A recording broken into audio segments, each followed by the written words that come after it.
Today's episode of Beyond the Mask is presented by the insurance specialists at Bright Think Wealth Strategies. Find the disability insurance coverage that fits you best right now.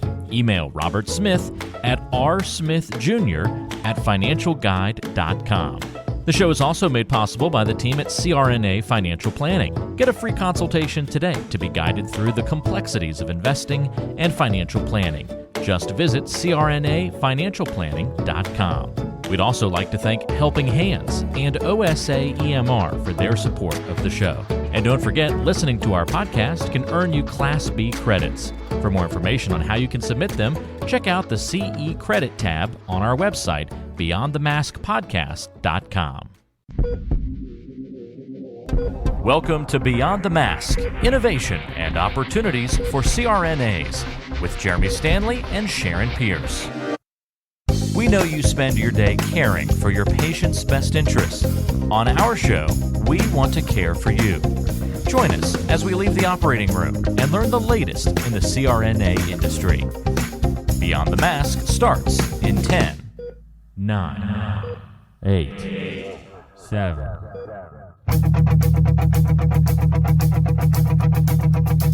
Welcome to Beyond the Mask. I'm Jeremy Stanley, and I've been working with CRNAs for over 23 years, and I'm married to one. And my co-host is Sharon Pierce. Sharon's a practicing CRNA for over 20 years, a past president of the AANA, the NCANA, and she's held many other leadership roles. As usual, our goal with every episode is to educate and enlighten CRNAs, and I think our topic today is definitely going to do that. And Sharon, what time is it? It's time to wake up, Jeremy. I think it is.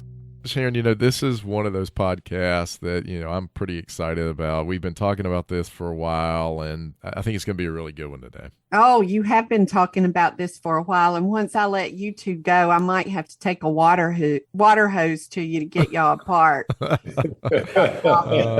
Well, we're going to be talking today with Jon Appino, and am I saying that right? Appino, yes, sir. Yeah. Sometimes I want to say Appino, but I know it's Appino. Okay. Yep. Jon Appino. And Jon, you're going to be talking today about contract review and negotiation. This is your bailiwick right here, man. I've talked to you on a number of occasions, and this is your jive. So tell us a little bit about you, your background, and your company, and then we'll kind of jump into it. My name's Jon. I own a company called Contract Diagnostics. We've been around for over a decade, and what we do is, I would say, simple, not easy. So what we do is review contracts. So, physicians, PAs, NPs, CRNAs, they come out of school and they get contracts most of the time. And sometimes they're W-2 contracts or they're independent, contractor agreements. And they get these documents, and they're scientists, they're clinicians, they know what to do and how to treat a patient in a hospital, but they might not know how to analyze a contract or how to talk with their potential employer about a contract, or,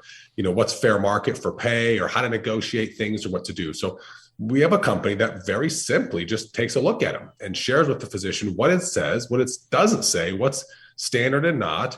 We coach them on how they can ask good questions. It doesn't have to be what should change or what's negotiable, but just how do they do due diligence on the agreement to make sure it's a good spot for them and their career and their family and their finances and everything else. So it's that simple. Now, it's not easy. There's a lot of complex things on the back end that go into it from our perspective. But as you guys know, when you've been working on something for a decade, you learn a couple of tricks of the trade. And I love doing these podcasts because it allows us to share some of those tricks with folks that listen. So, yeah. Now, Jon, what's your background that kind of shepherded you to doing this? Yeah, so great question. I should have said. So my undergraduate is in biology, microbiology, and chemistry. So I was a pre-med major when I went to do my undergrad, and I wanted to be a physician. My mother was a physician for 36 years. And, I thought that was what I wanted to do. And, 3.5, 4 years in, I had one of the physicians that my mother worked with that said, hey, we don't like our jobs. Go ahead and go back for computers. And this was, back in, 1998 or 1999. And maybe that would have been good advice back then. But I thought, I've already been in school for a couple of years. I don't want to go back and start all over again. So what can I do?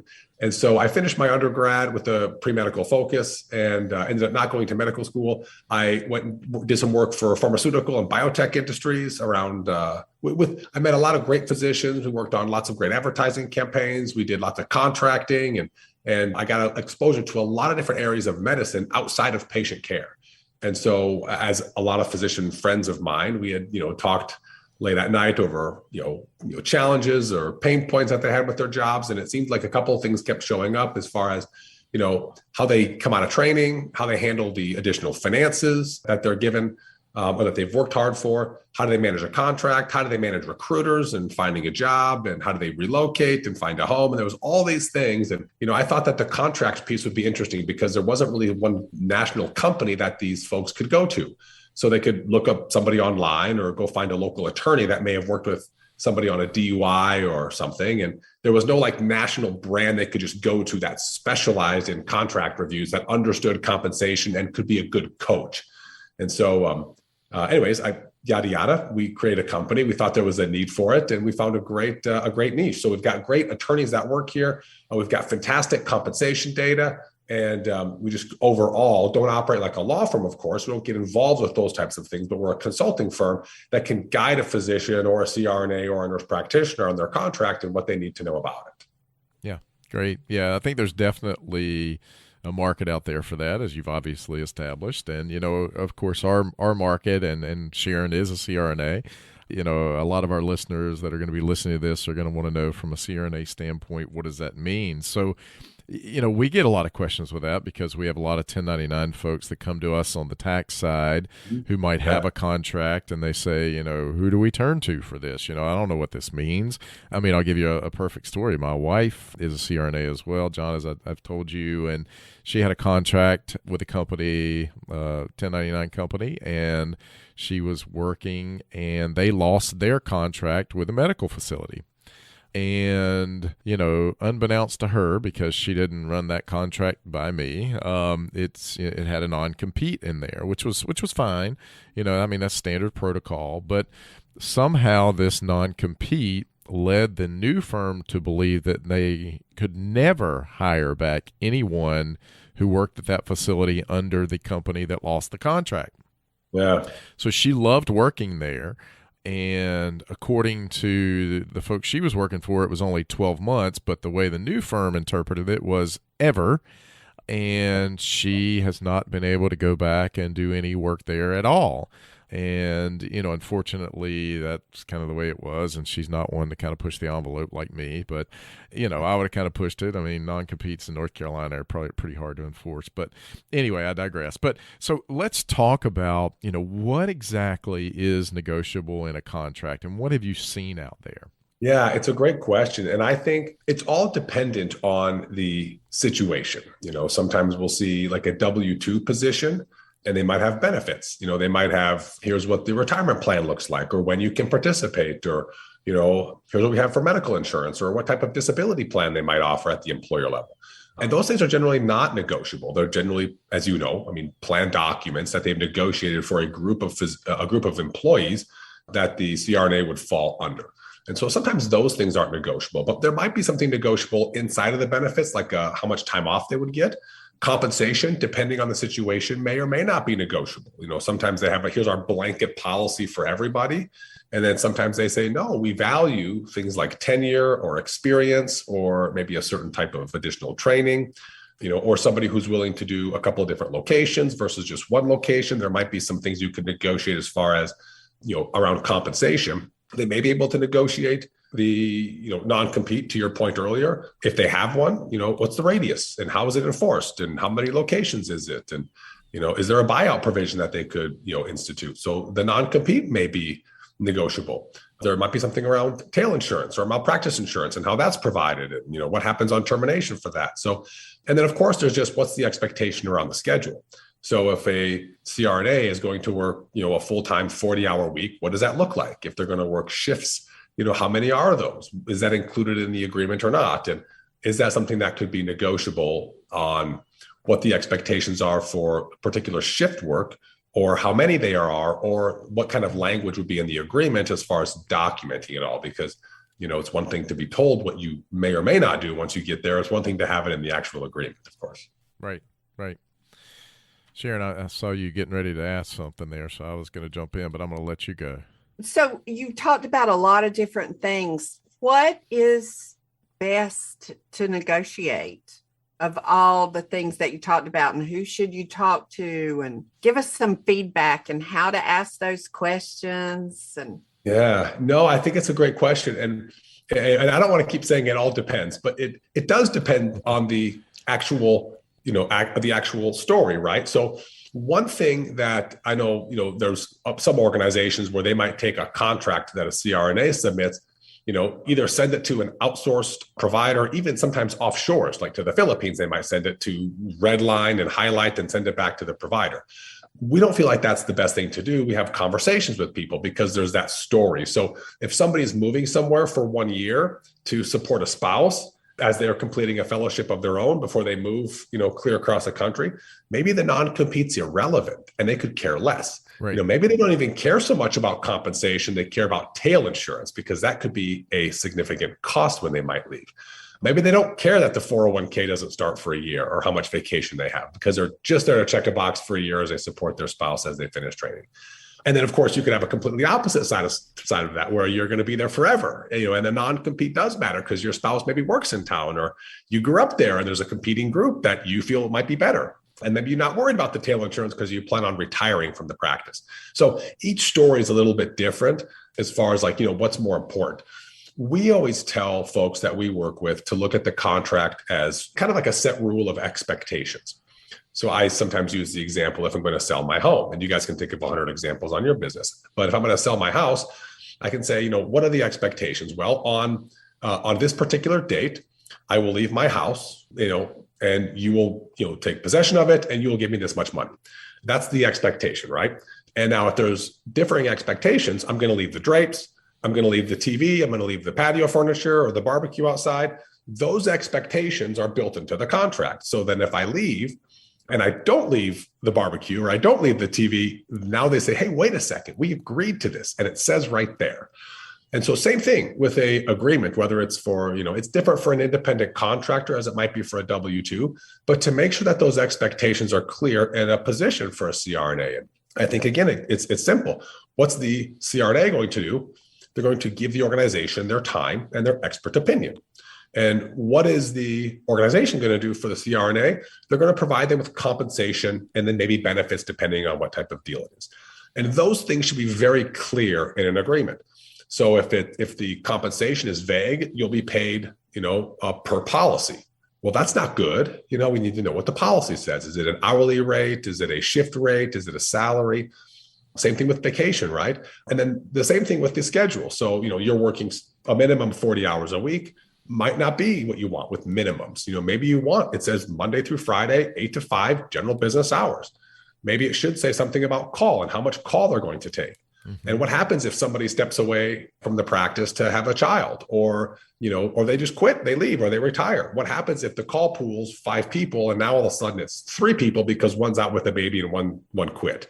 So having the expectations on your schedule and your compensation, I think, are very important for everybody. So those would be things that I would say would be most important from just a global perspective. But I think it's important that they do due diligence on the entirety of the deal, but more so that equation for my expectation of you is you give me money and benefits. The expectation that you can have of me is I'll give you my time. And then those things should be very, very clear. So on the who to speak with, it varies so much by account again. Sometimes it's a recruiter. Sometimes it's an administrator. Sometimes it's a small group and you're working with, maybe an anesthesiologist, that's the lead of the group that's going to hire the CRNA. It might be a locums company that you're going to ask the questions on if they've got a contract with the facility, or one of the major, one of the big players, a private equity players that might be hiring somebody. So I always say who the person to talk to is those who make decisions. Mm-hmm. So, I don't think talking to the attorneys on their side is beneficial, because the attorneys aren't going to know how they set compensation. or how it might change over time. Their lawyers aren't going to know anything about the schedule and what happens if somebody takes off and goes, to a different facility. How do they handle that gap in the roles as far as filling that person's shifts? So I don't think the attorney is a good spot. HR can be for some things, but maybe not on compensation or about scheduling. So I tend to say, who's the decision maker? And that's usually like a medical director or the president of a group. Sometimes the recruiter knows all those things, and they could be a good sounding board. They just might not be a decision maker to say, if you wanted something changed, to say, and I want this changed, can you do it? They may say, I don't know, I'll have to go ask. And then, of course, we worry about that.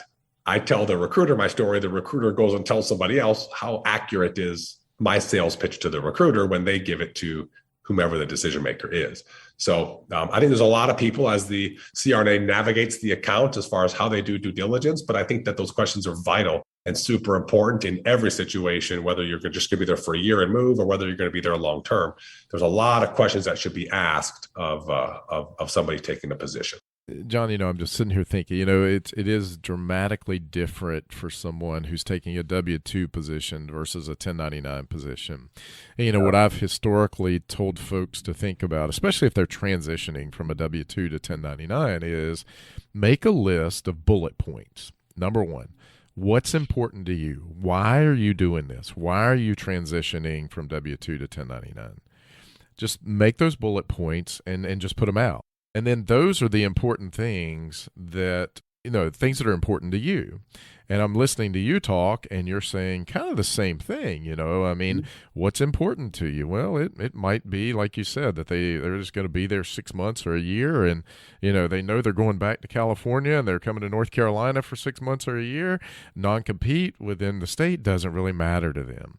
Right. But there might be someone like my wife who lives around here and she drove 10 minutes to the facility and a non-compete to her was a big deal. So you've really got to define what is important to you in your situation. Do you have like just for lack of a better terms, kind of a one-sheeter, bullet points of things that people should be thinking about? Or is that you just say, hey, hand us the contract and we'll review it and we'll get to know you and we'll do all that due diligence and then we'll ask you the right questions? How does it work with you guys?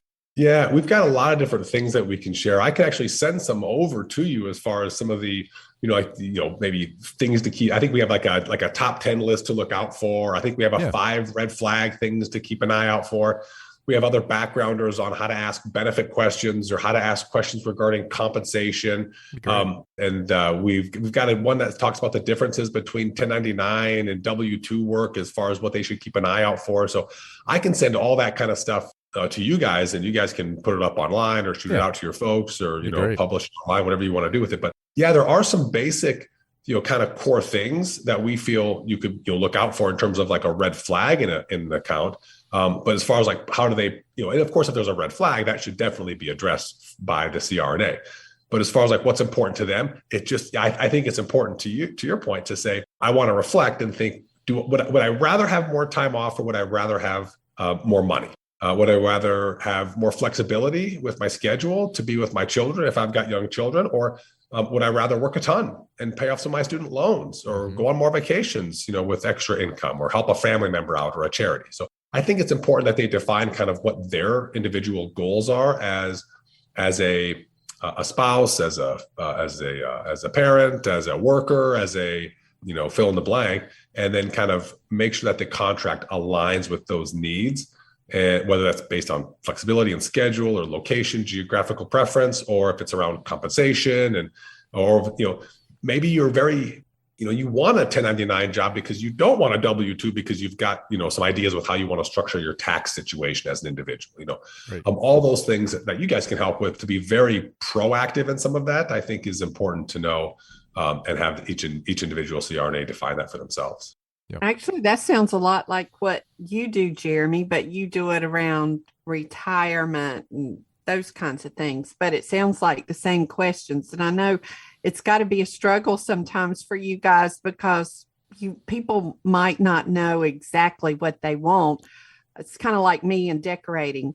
I know what I don't want, but I don't know what I do want sometimes. Right. Well, and Sharon, to that point, I mean, it comes from one experience, two, from doing it over and over again and asking the right questions. I think that's the key. And you always pick on me that, I'm part advisor and, part psychiatrist and psychologist. And, you've got to get to know people and, what's important to them and so forth. Yeah. Well, it's the same thing. A lot of people don't know options. Right. So if we're talking around, like somebody might send me a contract and say, John, they said it's non-negotiable. Do I even need to have you look at it? Or they might say, they said the compensation is the salary of whatever, $200,000 a year is non-negotiable. It doesn't make any sense if I offer them, or if I even have a conversation around finances or money, which I would disagree with, because we have all kinds of options and ideas and we can be creative. Even if you can't come off with a $200,000 salary, I can provide 15, 20, 30 questions that they could ask around compensation, and maybe even like an escalator clause. So we guarantee that you get to 250 by year 3. And so the same thing with your business, Jeremy, like people they might not know that they have options. What are the options? Nothing. I make an income, I pay my taxes, and I go about my business. And they don't know that the tax code is 30 billion pages or whatever it is. And if without a professional to lead you on what they need to know and how they could structure things in a creative and unique way, they don't know. So that's why it's important that these high income earners have lots of people on their team. One that we always recommend is somebody like yourself. Have you thought about what would happen if you weren't able to work for 2 or 3 years? On average, 25% of people will file a disability claim, and most of us aren't prepared for that loss of income.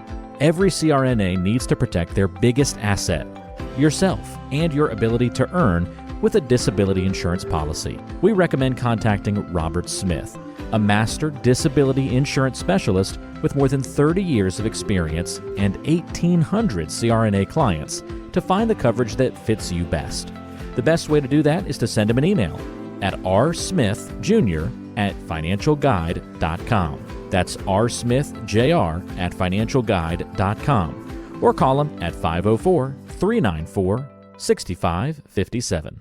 Well, how do you, speaking of pay, we talked a lot about pay. And, I know one of the things that you guys do as well is you will define that for your clients if they're being paid fairly or not. You want to talk about that a little bit? Yeah. It's hard to know what you're worth. You might talk to some friends that say they made X or Y, or their contract is for this or their salary is that, but it's not always apples to apples. Somebody going to LA is dramatically different than somebody going to rural Ohio. And, somebody who's working, who has, 8 weeks of vacation might be different than someone who has 6 weeks of vacation. So it's hard to compare just finances. There might be differences in benefit analysis that aren't taken into account in a salaried position or at an hourly rate on a 1099. Again, knowing the differences between a 1099 hourly rate and what that equates to on a salary position is something that's important that most people don't understand either. But it's hard to find good data. So you can go online and you can search for it, and Doximetry has some data. There's MGMA or AMGA or Sullivan Cotter. There's all these published data sets that cost tens of thousands of dollars, and they're fine, but there's still survey bias, and if there's still delays. So, if I'm a cardiologist, I made $1.8 million last year, or an orthopedic surgeon who made $2.5 million, I'm probably not going to take a survey to tell people how much I made. Right. Right. And the surveys don't take into account someone who works 0.4, 0.8, or 1.2 FTEs. And plus they're delayed. So, a survey that we use now, we could use MGMA, for example, but it's 2020 data that was just published this year. And so we're looking at, the pandemic year as far as how we're setting compensation for a 2021 data year. And then of course, next year will be this year that we're living now. So there's always a delay, and you don't have ever real time. So it doesn't reflect market dynamics. So things like COVID are delayed as far as how they're reported and when the data comes to light. When we see supply demand curves for different specialties for what we do, and if you look at just the data, the national data sets, those supply and demand curves aren't reflective for 1 or maybe 2 years until after we've seen them. So having somebody help you analyze the compensation structure to know if it is fair, and then of course how to question it, whether or not it's negotiable, is super important. And then and I see these stats all the time, and something like, I think, what did I see? I said 38% of providers. So they're lumping CRNAs, NPs, PAs, and MDs, DOs into a bucket. And they're saying 38% of them haven't had any adjustments in pay, upward adjustment in pay in, I think, the last 4 years. And then if you survey folks and you say, what percent of providers are going to be looking for a job in the next, 2 years? And it's over 50%. And you look at how many people transition out of their first position after training, it's 56 to 62%, depending on which stat you look at. So you take all those things together and, if someone loved their job and they felt they were being paid fairly, they wouldn't be looking at other jobs, and if, especially we're talking now about inflation and people aren't getting raises in, 2, 3, 4 plus years. So I think it's very important to have your compensation analyzed, not just as you sign your contract, but on an ongoing basis. And then as you're analyzing it, to have good data and good people that you can rely on for what's typical, what's normal, and then of course how to have that conversation with the employer or the contracting entity. So I'm hearing that you guys do that too, in addition to contracts. Yeah, that's what we specialize in. We look at the contract and we can tell them kind of what's typical and normal. But yeah, providing compensation data and a coaching on how to discuss their situation with that employer that's what we spend a lot of our time doing. Yeah. Wow, that's pretty cool. So whenever you are getting contracts to look at, are there some red flags that just right at you whenever you're looking at somebody's contract they've asked you to review? Yeah, I think if those expectations that we talked about earlier aren't clear, your compensation or what they're going to do for you, or your time or what you're going to do for them. I think if those things aren't clear, either in a contract or in a policy manual somewhere that you've reviewed, we think that should be definitely clarified. If there's portions such as a non-compete, like post-termination provisions, like a non-compete, what happens if, tail insurance, what happens if you don't work there, those things need to be very, very clear in the document. And if those things aren't clear, or if they're just not referenced, of course, that would be a red flag as well. Most of the time we see no cause terminations in contracts. That just says that, the CRNA can put their notice in whenever they want to. Here's my 30 days or my 90 days notice. I don't want to work for you anymore. And if there isn't one of those in the contract, obviously the individual needs to know how they can terminate their relationship if they want to move on to a new role. Mm-hmm. So those things need to be, included with a defined notice period, or we would consider that not typical and not normal. So, benefits not being in the contract, that's not a flag. We don't see that often. But I would want access to a benefit manual if there was a W-2 position with benefits offered. Mm-hmm. I would throw another one out there, I guess. Maybe if the hiring entity or the employer, if you will, is not open with a discussion, they just kind of give you this, sign the contract and send it back. It's not negotiable and we're not going to discuss it. Again, just because it's not negotiable doesn't mean that the provider shouldn't have, 20, 30, 40 questions on it to make sure that they understand the expectations. So I think if the hiring entity or the employer is not open with information, I would consider that to be a red flag as well. Well, Sharon, the AANA does the compensation and benefits study each year. And obviously we get that data, we take a look at it, and, we use that to kind of gauge where we are and where we've been. But the one thing that reoccurs to me each year as I look at that data is there's 1,000 people or less that have taken that survey. And is that really representative of what's going on around the country for the almost 60,000 CRNAs out there? So, John, to your point, you're right. Getting the data is hard. And some of that has got a lot of subjectivity in it based upon the bias that's in the survey and so forth. And it kind of leads me to another question then, and that is, should all agreements be reviewed? Or you kind of mentioned earlier, I can't change anything, I'm just going to go with it. To me, that it would just kind of lend itself that all agreements at least should be reviewed, because if you're going to sign something and you really don't know what that means, that doesn't seem like really good business to me. Yeah, we feel that if you're going to go to the VA, and that's where you're going to call home, I don't think that anybody needs to pay to have, the whatever 1 or 2 page agreement that the VA sends out reviewed. I've seen some people go to like Kaiser Permanente, and we've seen their contracts quite a bit, and they're fine.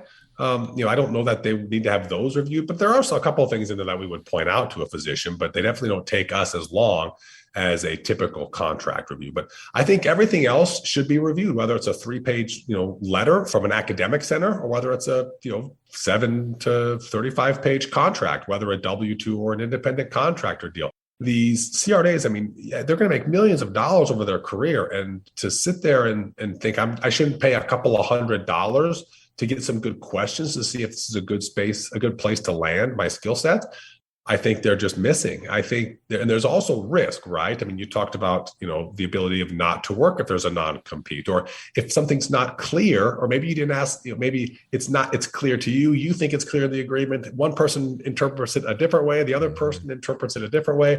How do you make sure that you have good questions as a provider to go to them before that's all signed and say, these are my questions around this section. And tail insurance can be tens of thousands of dollars. And that's a costly mistake that we've seen too many people make without knowing it, because they thought it's just my first agreement, I'll have my next one looked at. Or they told me it's non-negotiable, so I didn't even have anybody look at it. And now they're trying to go back and say, I don't remember if I had to buy my tail, and they have to buy it. And it's $10,000, $60,000 that they didn't anticipate. And that can be a costly mistake to somebody at any point in their career, especially an early career physician or CRNA as it may be. Beyond the Mask is made possible by the team at CRNA Financial Planning. With almost 2 decades of experience, the firm guides CRNAs through the complexities of investing and financial planning. Schedule a free consultation today by calling 855-304-3748 or go online to crnafinancialplanning.com. So what are some trends that you're seeing in contracts right now? Again, it depends if it's like a 1099 contract or if it's a W-2 contract, because 1099 contracts, the entity needs to be careful on what they put in there. There typically isn't things like minimum number of hours, because you're just a contractor. They can't hold you to that. And things might be a little different like in an independent contractor, but like in W-2 positions, we're starting to see some places that'll say, as far as like a termination. So most contracts, 97% or so, have no cause terminations. And that just allows the physician or the CRNA to leave the job if they want to. No different than somebody who is a barista at a coffee shop. They give their 2 weeks notice and they're on to the next position. In medicine, is typically 60 to 120 days is a typical no cause termination provision. We have seen a trend that might say after the initial term, either party can terminate with, say, 60 days. And so now they can terminate with 60 days, but it might only be after the initial term. So then they need to figure out, well, what's the initial term? Is it 1 year? Is it 2 years? Is it 3 years? And if it's 3-year term and the contract says after the initial term, can they even leave before the initial term is up, which is 3 years? So to go back to the point, if you're supporting a spouse, you want to work somewhere for a year or two, and you have an after the initial term of 3 years, you can leave. Now we don't know how you can leave if it's prior to 3 years. So there's some of those things that we're seeing as far as trends go. I don't know if it's just a function of, the supply and demand curves and the shift that they've had happen with people retiring, and, the pandemic, shoved more people into retirement than they thought. We haven't seen anything in contracts yet. And I don't know that we will about, staffing shortages at hospitals. As we see contracts that mentions policies and procedures, we always tell everyone it's important to understand the policies and procedures. Most of the time, I would assume policies would mean like social media policies, or if there might be a dress code policy, or, you don't smoke cigarettes on the hospital property or something. But, of course, now we're hearing, what about a vaccine policy? So those are things that people might hear and they don't think through, and maybe they have a passion around one way or another. And if you want to be at a place that does or does not have a mandate, and so again, those things might be included in a policy manual that might be referenced briefly in a contract. So those are some of the things that we're seeing. We're starting to see student loans come back as that public service loan forgiveness program changes all the time as the pandemic ends and the administration starts to talk about reducing more about this stuff than I do, reducing the, what is it called? The holiday on student loan repayments or something. Right. We're seeing more student loans come back into the mix depending on the situation. So some of those are some of the trends that we're seeing though.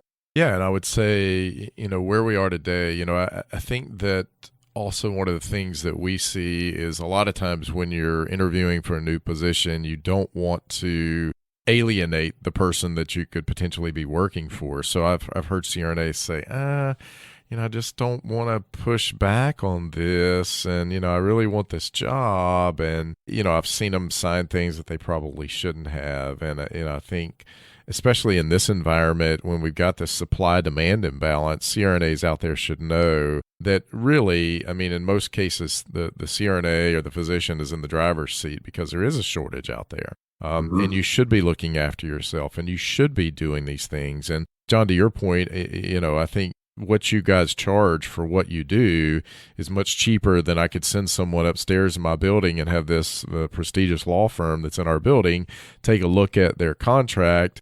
I think you guys do a great job because that's what you specialize in and what you do. And I would just say that it is very well warranted to understand what you're getting into when you're signing an agreement like that. Yeah, and I would never deter anyone from going to a state-specific attorney. I think they'd get fantastic advice on the contract and the legal implications of it. But those attorneys, they just don't understand compensation, and they're not going to coach the CRNA on how to have that conversation. Right. And that's what we specialize in. So to your point, you don't want to upset the hiring entity that might be your future boss. There's all types of soft ways to ask questions that might be daunting to somebody who's never done it before, right. But with the right frame and with the right coach, which we would have here at Contract Diagnostics, we can make it so much easier for them to have what they may deem to be a difficult conversation, much more of a learning process for them with the employer or the contracting entity on things like compensation or around risk mitigation or around questions that they might have. So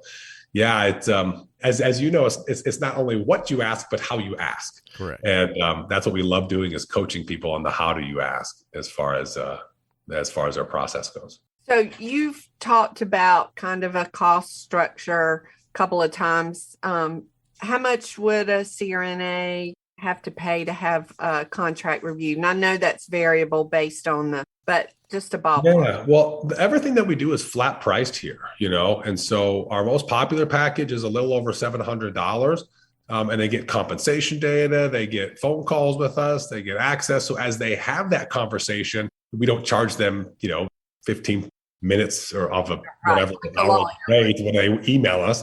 It's just a flat fee, and they've got access to us. So we have the initial conversation with them, give them some guidance and advice, and then they have access to us for phone calls, for emails, for everything after that they might have follow-up with. I asked them this and they said that. They said that they would change this. They said they wouldn't change that. What do you think? And so we can give them that ongoing advice, as I think is most important. And that's a little over $700. It's all flat priced. It does include compensation data. And the great thing that we have is for people in training, they can do what we call flex pay. So they can put, I think it's $200 down, and then it just charges them $100 a month for 5 months. So if they're not making, CRNA money, they can still afford to have a good contract reviewed by using our flex pay system. And then we have a more expensive package where we can, if the CRNA doesn't want to have that conversation with the employer, we can take their questions, concerns, and go to the employer and help them document that, kind of like their scribe almost. And that's a more expensive package. And then we have a cheaper package called the basic review, and it's $440, I think. That there's no compensation data with that. It's just the one phone call and the discussion and the coaching session. And then we kind of say good luck. And so I think either of those two packages would be great. We always generally recommend the advanced review just because you do get compensation data. So it makes having that conversation different when you say I have data. And it does allow you access to us. So our job is to coach you in how to have that conversation. And most people want to run that conversation by us. I said this and they said that. I said, will you? And they said, yes or no. Do you think this is okay? What's typical? Should I be concerned? And so having that access to us for the back and forth can be very important. But yeah, $400 to $700, ish is what our rates are. And it's all flat price. So they don't have to worry about, are there any extra fees or being nickel and dimed or any of that kind of stuff. So it's a pretty smooth process. Yeah. And then Jon, if they ever have a problem with that contract, do they come back to you guys, or what happens at that point? Well, I think it would depend on how you define problem. So if they need legal advice, they're looking for I've got a problem with my employer, we would of course send them to a state-based attorney. Right. But sometimes they just call and they say, hey, they said that call was this, and they're asking you to do call like this. what should I do? And we can provide them, like, here's how you can go to the employer and have that conversation. Here's how you can share with them your feelings or your thoughts. Maybe it's, hey, I don't have any problem with my job, but I haven't had a raise in 4 years or 5 years. Well, here's how you can go to them, So I think it would depend on what the problem is. If they think that you need to get lawyers involved and have litigation and all that, that's nothing that we want to do with. We want that to a state-based attorney. But anything that has to do with, how do I have this conversation, or is this typical, or what do I do? They said I can't do this, or I can do this. How should I ask them in a different way? All that, of course, we love to keep in touch with people and do whatever we can to help them. Right. Okay. All right. Good. That's good. Sharon, do you have any more questions before we hit the lightning round with Jon? Oh, I think he's covered a lot of ground. Great questions. So, well, I do have one more. Let's say that I have had a long-standing relationship with an employer and I have a contract in place. You would also help me renegotiate that if I hired you? Yeah. Yeah, we love doing that. We have folks that we've worked with, 2-3 years ago, 4 years, 5 years ago, that'll call us back and say, and we've got some great case studies on some of those as well. And they'll kind of update us. Here's where I'm at on my status with the employer or the entity. Here's my production numbers. Here's what I'm doing for committee work, if applicable. And we can go back and review the original contract.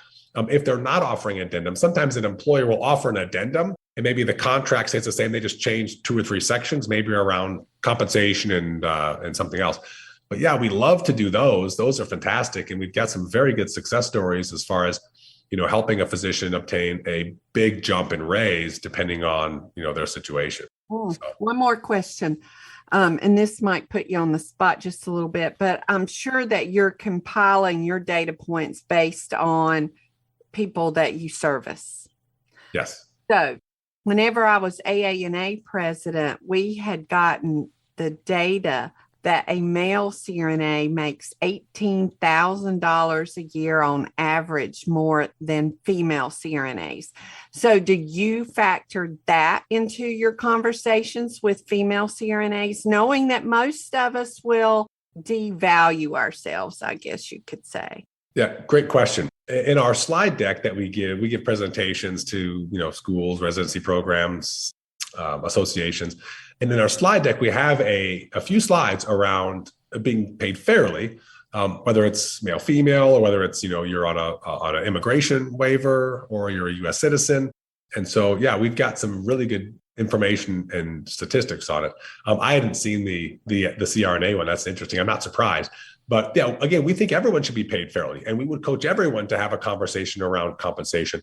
Some females might need a different frame, if you will, on how to have that conversation than a male. But we bring it up on calls, that, hey, the stats, you need to ask. And we do whatever we can to make sure that we guide them and coach them to have that question. But it's something that is real, unfortunately, and it's all the more reason. And the thing is, Sharon, we know this. Right. It's been published, right? And we have a study back to 1976. They've been talking about discrepancies in pay. So it's well known. So to accept here's our contract signed, it doesn't make any sense. And that's why everything should be questioned. Even if it's non-negotiable, it should be questioned on how does it change over time?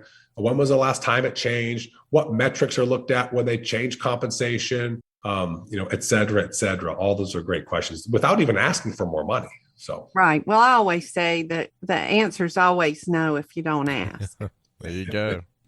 It is true. That is true. All right, Sharon, lightning round. Hit him up. My favorite part. If you could have dinner with someone alive or dead, who would it be? Alive or dead? Maybe Marcus Aurelius. Oh, well, there you go. All right. I want to know why. Yeah, I knew that was coming. I could see it in your eyes.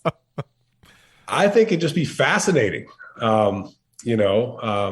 Just the things that I've read that he's written, I think it'd be fascinating. And the time that he lived in, I'm fascinated with. I think there's just so many things that, you look back to that era and how they dealt with problems and how, some of the Stoics viewed life and death, if you will. I think it'd be fantastic to have a conversation with him all these years later. It's awesome. So what do people often get wrong about you, Jon? That I'm a big city guy. Instead of being from South From Dakota. South Dakota? From South Dakota. Yeah. Yeah. Oh, yeah. They think you must be like a New York guy or a Chicago guy. There's probably not a lot of 6'3" Italians walking around South Dakota. That's true. But, I am. You definitely don't have that accent. No, but not at all. If you drink, does your South Dakota accent come out? I hope not. But I don't know. Listen, both of my son-in-laws are Midwestern boys, so they both have that. Yeah. There you go. So I like that accent. And he likes yours, Sharon. Of course. I love it. I think it's awesome. Yeah, that's the right thing to say. That's right. So what's your favorite word that you can say on the podcast? My favorite word. That's tough. I would say I could be generic and say my favorite word would be yes, because who doesn't love saying yes? Yeah. I like that. But if I had to frame it differently, I would say maybe like experiences, life experiences are things that I love to talk about and discuss. All right, Jon, if you won the lottery, what would you do? Does anybody know that I won the lottery? Well, it depends on your state, Jon. We'll go back to your industry. That's why I in North asked. Carolina, you have to disclose it, but you won $500 million. And no, you don't have to disclose it. What would you do? If nobody knows, Yeah. I would do nothing different. I'd probably work a little less, but I do love what I do. Yeah. I don't think I have a Toyota 4Runner. It's fantastic. I don't think I'd buy another car. Yeah. I think I'd do everything the same. I think I would feel guilty because that's a big burden to handle. I think I'd be generous as can be with it. And knowing that you can't help everybody, I would do whatever I could. If nobody knew, I would do everything in my power to keep it tight under wraps. And Are you an Italian Catholic? You sound like you got that guilt thing from the sister. So, it's not about that. My wife, we'll talk about it sometimes. To me, that's a burden that I would never want. Having that kind of generational wealth, it would just be, to me, it'd be burdensome, and it would just change so much the relationship that you would have with your friends and your family, because you're not you anymore. They think that you're somebody else because you have something like that. And it's just I sit on the board of 3 different nonprofits, and it would be knowing that we have difficult decisions to make with the limited resources. If you had seemingly unlimited resources, I think it would be just as challenging, because you couldn't give to everybody. You couldn't help everybody, and you still have to be purposeful with what you would do with it. Yeah. Knowing that your phone would ring way too much, and my phone rings plenty already. So It may ring more after this podcast. That's airs. right. That's right. Well, Jon, we really want to thank you for being on today. Obviously, great need for what you do, and you do it well, and we really want to thank you for that, and appreciate all you're doing out there to help people out. And Sharon, I think it's a wrap. I think so. We want to thank our listeners for listening to Beyond the Mask with Jeremy Stanley and Sharon Pierce. If you like our show and want to help us grow, Sharon, how can they help us grow? Well, the best way is to leave us a review, but make it Positive. There's enough negativity out there.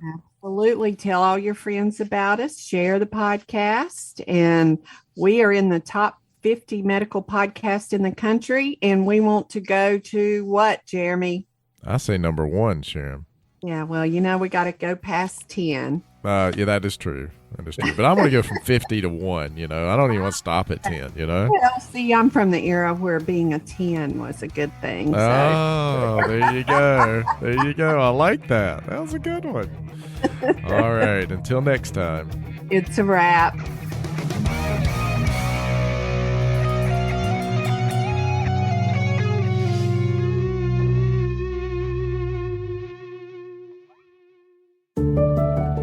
As a CRNA, you spend years preparing yourself for this career, so we don't want to see you lose out on any of the income you've worked so hard to earn. The best way to protect yourself and give you the confidence that a major life event won't disrupt your financial future is through disability insurance. We've known disability income specialist Robert Smith for many years and have seen the work he's done with nearly 2,000 CRNAs over multiple decades. He can help identify any gaps in your existing coverage and fill those gaps by finding the best value on a policy. Contact Robert and let him know you heard about him on our podcast. Send him an email at rsmithjr@financialguide.com. That's rsmithjr@financialguide.com. Or call him at 504-394-6557. Protect your greatest asset as a CRNA, yourself and your ability to earn a living by adding disability insurance to your financial plan. Today's show is brought to you by the folks at CRNA Financial Planning, an independent consulting firm that offers financial planning services exclusively to CRNAs and their families. From planning for a child's future college expenses to building a predictable income stream in retirement, the firm is committed to offering you comprehensive financial services, customized to fit your unique needs and objectives. If you have questions about your financial future, get them answered. Call the team at 855-304-3748. That's 855-304-3748. Or go online to crnafinancialplanning.com. Hi, this is Jackie Rolls, President of the International Federation of Nurse Anesthetists and President and founder of Our Hearts, Your Hands, a global anesthesia support community that takes donations to allow nurse anesthetists in low and middle income countries to go to educational programs, buy equipment, or textbooks. Your donations are tax deductible, and we would appreciate your support. OSA EMR is a free anesthesia EMR developed by CRNAs that you can download and use on an iPad. Our nonprofit mission is to make sure that solo and small practice CRNAs can digitally record their anesthetics. To learn more, visit osaemr.com to download and consider donating to our cause. Remember, for CRNAs, data is destiny. Be sure to subscribe to the show on Apple Podcasts, Google Podcasts, Spotify, Stitcher, and anywhere you like to listen to shows. Also be sure to check out BeyondTheMaskPodcast.com. Each episode is posted there with a corresponding blog post, and we timestamp important parts of the episode to help you quickly get to the content you're looking for. Also check out the special series section on the site. You can follow along and catch up on the CRNA History Series, episodes specifically about political conversations in the industry. Or try the CRNA Personal Finance Series. It's all on BeyondTheMaskPodcast.com.